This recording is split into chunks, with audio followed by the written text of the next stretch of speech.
I'm Tina, a guitar player from Berlin. Today I'd like to talk about quartal harmony. How can you construct fourth voicings and also how can you use them? I'm going to show you some very nice chord progressions. Also going to experiment with different sounds, and let's get right into it.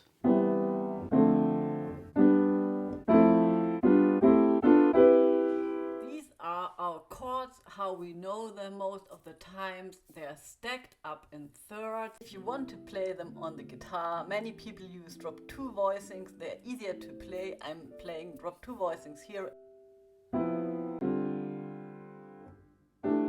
Quartal harmony, you're basically doing the same thing. You're just stacking fourth intervals on top of each other, and then you get this sound.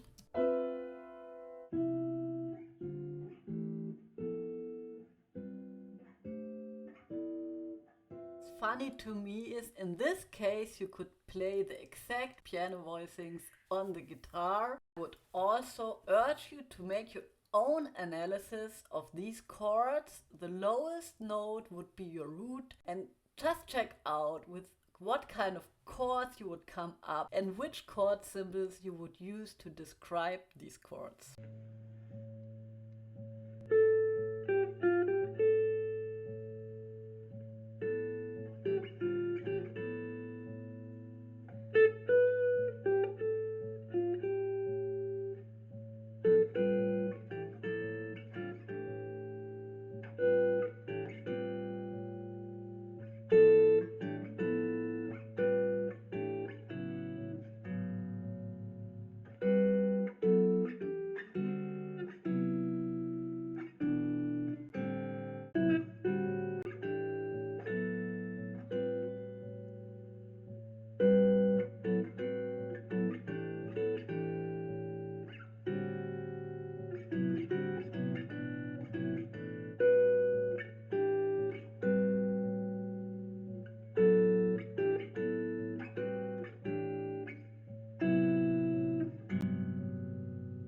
Another thing that you could do is to invert the fourth voicings. I highly suggest just to take then a fourth voicing that has only 3 notes, because if you are going to invert 4 notes, that's going to be a lot of stretching. So let's say if we have that fourth voicing like this, we're only going to use the upper 3 notes. We're going to move each voice up and down the next string.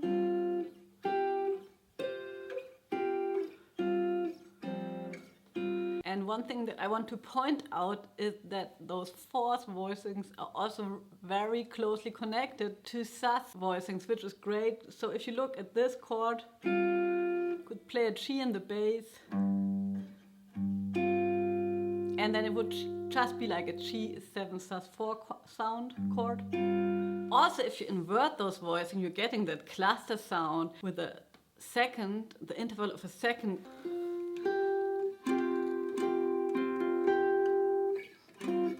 And here. And if you have a look at Mick Goodrick's book, The Advancing Guitarist, at page 78, he has a whole page where he's using those inversions with different bass notes, and he is getting some really great results. Just play through that page, enjoy the sound of the chords. You don't have to analyze everything, and just like play the chords and hear how they sound.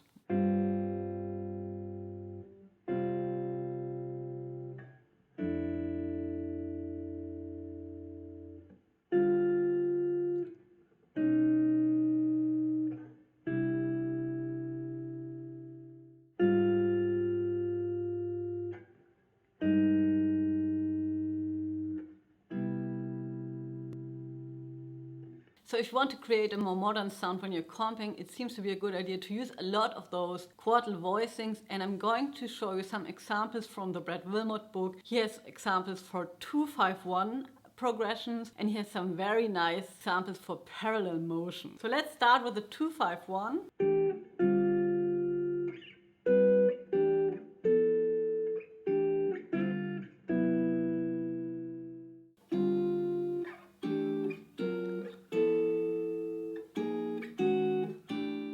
So another thing that you can do with quartal harmony, and that Bret Wilmott is talking about, is playing parallel motion, constant structure. That just means you're using the same voicings to harmonize a melody. So, for example, if this is your melody, use the same chord all over regardless of the harmonies below. Because the melody is always stronger than the chords. And that's also, I think, a thing that Jim Hall does a lot, parallel motion. And I think we guitarists are always a little reluctant to use this device because for us it's easy. We have to shift around one chord shape. But if you think about playing that on the piano, that would be all different shapes, would sound very cool. And I have the feeling if I would have to play it on the piano, I would play it all the time because it's hard to do. But because it's easy to do on the guitar, I never do it. If that makes any sense. Anyways, I'm going to demonstrate some of the parallel motion examples from Bret Wilmott.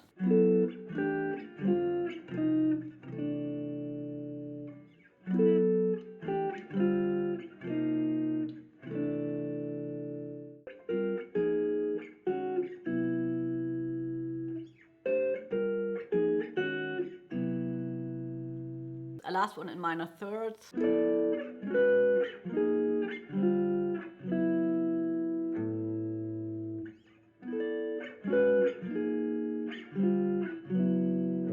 So if you'd like to know more about me, you can check out my Insta story or you can subscribe to my newsletter at my website tinajeckel.com. Going to get a newsletter every Friday at 3 o'clock where I'm sort of making a summary of all the things that I'm talking about on my Insta story, talking about books, talking about practicing, all the things that are on my mind.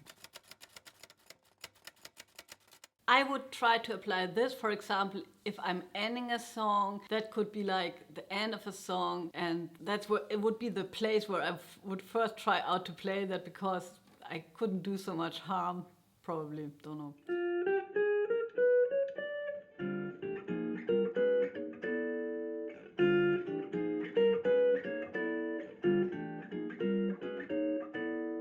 So that's it for today. I had a lot of fun fooling around with those harmonies and we'll go on doing that. So if you wonder if I don't drink any coffee anymore, I still drink coffee. I bring my own coffee. I'm getting so independent. I don't need anyone anymore. And yes, I just want to encourage you to have fun with those voicings. Actually talking more to myself than to you. Just practice them, just use them. So if you have a song that has like a longer period of minor, for example, like Summertime, So What, Impressions, but also, I don't know, maybe even Blue Bossa, where you have an extended period of minor sound, you could just experiment with that minor sound, turn it into Dorian, Aeolian, maybe Phrygian, and just check out those voicings. I think the biggest difference between I think the biggest difference between diatonic voicings, you know, you have the chord symbol, it's C major, and then you play C major, and then you know you are safe and you're producing the sound. But if you're in that modal situation, or if you're trying to do your own thing with the harmonies a little bit, I think it all comes down to hearing the sound before you produce it. So if you could like sing a Phrygian scale or hear a Dorian sound and hear it, and then you just have those chords at your disposal, then that would be great. I have to practice that for sure. I see you next week. I hope you're doing fine. It's snowing in Berlin. I'm going to go out and don't even have a sleigh. Okay, bye.